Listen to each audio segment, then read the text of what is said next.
Here are my ban list predictions for the December ban list of this year. Let's get into it.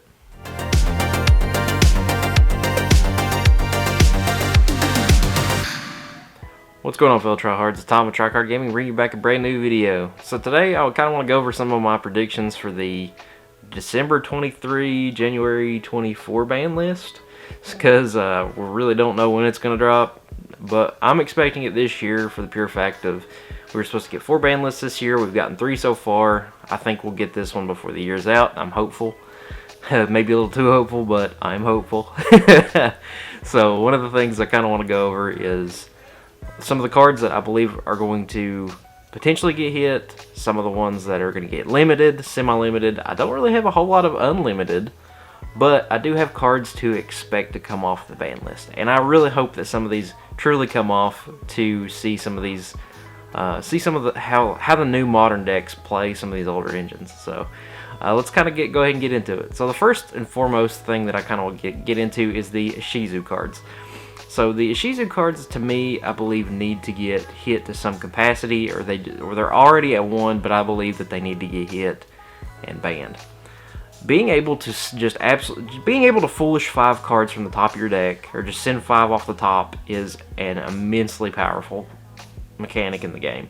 Being able to mill 5, and then especially for playing tier has been hit several times, and this deck is still making a decent amount of tops every single time, like every single YCS and every single big tournament that we're seeing out here. So I believe without the Ichigo cards, this deck is actually still pretty solid. I personally, I'm not a fan of the deck, but I know there's a lot of people who play this deck, and I've heard a lot of people who have played this deck. They're like, man, this deck is pretty good, really kind of broken because the Ichigo cards by themselves. And I kind of agree with them. I think they're pretty solid cards, and they're a little too broken. But because now you have cards like Tier Cash, and you have your one-ofs that are able to mill by themselves. So just with the opportunity to have another additional mill 10, and you have your shufflers to shuffle them back in the deck to mill an additional 5, you're just able to do more and more with the Ichigo cards. So that's my thought process behind those cards. And I kind of hope at some point that they do get hit, or they find a way to meet a middle ground with the Ichigo cards and the deck, the tier deck. So on to the next one. So the next one we have is Eradicator Epidemic Virus. As many of you know, this card is very polarizing and just absolutely crazy in several decks, mainly Labyrinth as of now.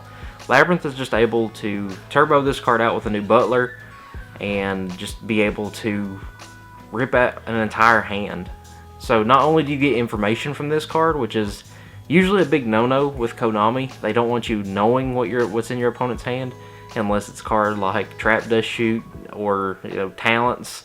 A lot of these cards are really very touchy to a lot of people, because a lot of people don't want you to see what's in their hand.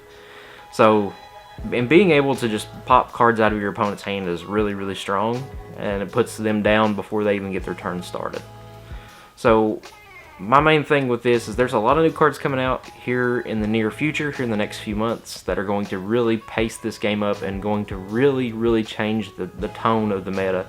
And if Labyrinth doesn't get any sort of hits, then at least they at least need to hit Eradicator, so we don't have these blowout games like we have had in the past. For example, some of you may remember a few months back, this year, or like the beginning of this year, when Cashier was still a big thing, one of the guys were playing a featured match, and he had Eradicator dropped on him and ripped his entire hand. So that I wouldn't want to be on that end of that stick either. So I completely understand why I believe why this card should be hit to some sort of capacity. Then the last card that I think is going to get banned is going to be the King Calamity Synchro. So I believe this card is really strong. Not a lot of people use it as much anymore. I still believe it should get hit, because it's one of those things where I can't play the game if you successfully get it out. kind of like similar to Eradicator. If you are able to Crimson Dragon this card out, the two main decks that are able to use this combo is Vanadium and Centurion. Centurion is able to go into Crimson Dragon as well, target the Legacia, and then bring out the Hot Red Dragon Archfiend King Calamity. And once they do that, they are not able to activate card effects. They're just able to set cards and pass their turn. And by then, the game's pretty much already over.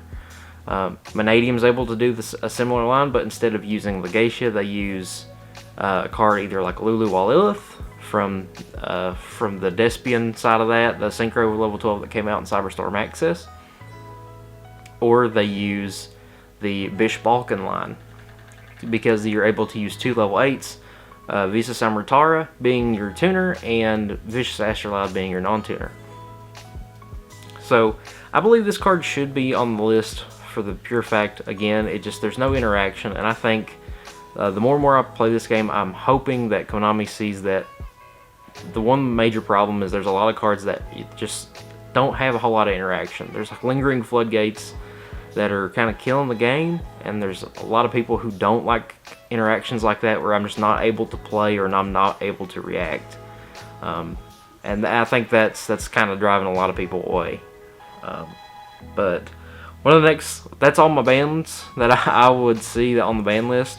The next cards that I kind of want to go over for the limited, one kind of being, I've said it in my last one, Super Poly. Super Poly, as of right now, is going to be one of the most important cards coming up.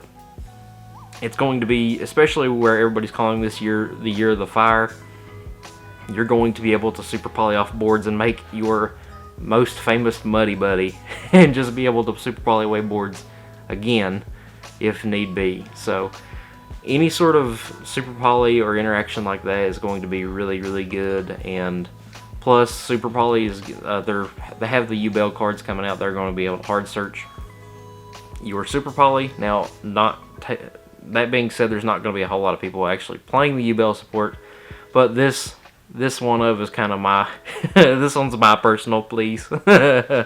So the next one I kind of want to go over is Kashtira Fenrir. This card is just absolutely generic. It's able to search itself. It's another form of interaction on the board. It's the first thing you usually play. You're able to special it out and then search and add another one. So if it gets removed somehow, you're able to just go, okay, I can go ahead and throw another one out here for free. So that card is just, it's really good, really generic. I don't know a single deck that kind of doesn't run that. Most decks I know that can run that, really. There's a lot of decks that can just there's a lot of decks that just run it because they can. For example, Sprite runs it at 3, certain builds do anyway. Unchained used to run it at 3. Some people still run that card at 3 again. So people still run that card at 3 in all kinds of decks. It's just one of the most generic, okay, here's a 2400 beater that can banish a card face down, and as another form of interaction. It just shuts off and slows down a lot of people. So I think the main problem is it can keep searching itself. That's one of the main issues that I foresee with that card, and the reasoning behind why Konami may hit that card. The next card that I foresee, I think everybody's kind of foreseeing as well, and it's Prosperity. As much as I hate to say it, Pride of Prosperity is one of the best consistency cards that has ever been printed in the game of Yu-Gi-Oh! Being able to exile, magic brain here. You're able to banish face downs 3 or 6 from your extra deck, and then immediately just look at the top 6 of your deck and then pick one. Being able to dig for 6 is way stronger than what people expect, or what they think. Being able to look at your top 6 cards of your deck and be like, okay, I'm missing one card to be able to win this game or change the tide of this game, that is just insane to do. And even with the downfall, beside the downfall of it being, oh, your opponent takes half damage, well, this is still a really good card to just completely wipe your opponent's. One card out of those top 6 could be the exact one card you're looking for to win the game. And your opponent could not, even if your opponent grabbed follow-up, you're still able to, if you draw the one card off of Prosperity, or if you see the one card off of Prosperity, you're just going to win. So I believe seeing this card at 1 could be another possibility. There's not a whole lot of hits. I keep seeing I think they're going to try to go after some of the bigger decks. I forgot to mention that at the beginning of the video. They're going to try to hit a lot of your mainstream decks, I believe, with the exception of a couple. And one of the ones that I foresee getting hit is my favorite deck, Unchained. And that's sad, but I believe that the deck is just way too consistent. I mean, it's got some of the highest consistency ratings in the game right now. It's almost always able to get a combo going and always able to get something on the board. With that being said, the two cards that I think that may get hit would be Torghast of the Underworld. I believe that card may go to 1. If it does, that is definitely going to hit the consistency of the deck and just kind of it will significantly nerf the deck.